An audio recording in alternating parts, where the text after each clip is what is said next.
So the name of the presentation is The Evolution and Impact of Yoga from its Tantric Roots to the Rajadiraj Yoga of Ananda Marga. And there is this, on this Amaye webpage, which Dada introduced already, there have been many articles which inspired me on this topic. And in particular, I want to mention this article that Ramesh has posted there.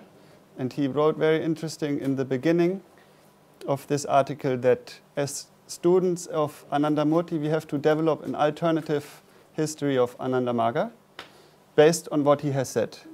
Because as many of you have seen yesterday in this Yoga Unveiled movie, and Dada mentioned this already, there are many differences. I was very inspired by this movie, and in this presentation I'm going to try to make you aware, and most things you know already, just to bring into consciousness again what we think. For example, in that movie they don't mention Shiva, they are Veda biased, they don't mention the Tantras, and they have different concepts about Krishna. So, and as you see in the title, I have covered a lot of things, and sometimes it's maybe superficial and I cannot go deeper. So just some basic reminders about what we actually understand about yoga, what Baba has said. This is the word stems, where it comes from. It has also said that it means like to the English word to yoke, ne? One says so, yoke or joke.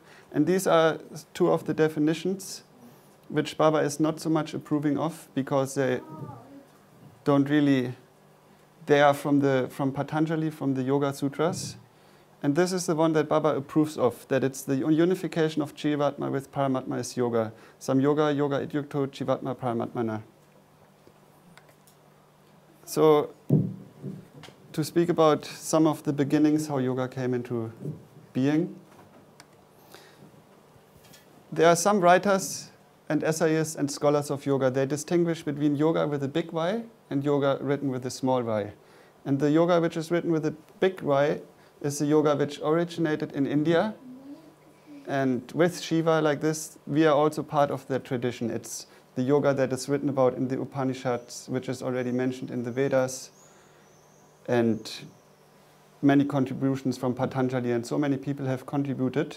So Ananda Marga is also part of that tradition. It's this kind of Hinduist concept of yoga. Even Ananda Marga is not Hinduist, but for example, we share the terminology. And the yoga with the small y is more like a yoga that can have appeared everywhere around the world, you know, in different parts, and for maybe one individual who is just different mystics who try to find an approach by themselves, but they are not really part of a tradition. It's in this, so it has occurred very early in time like this in many different places. And this shamanism and asceticism is said to be one of the first expressions of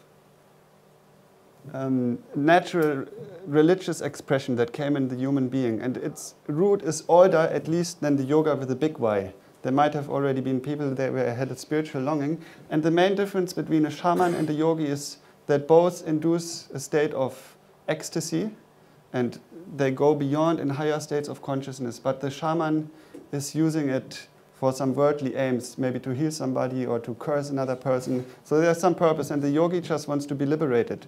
But many people say also this Feuerbach, which is always speaking in this Yoga Unveiled movie, that this shamanism is an important root of yoga.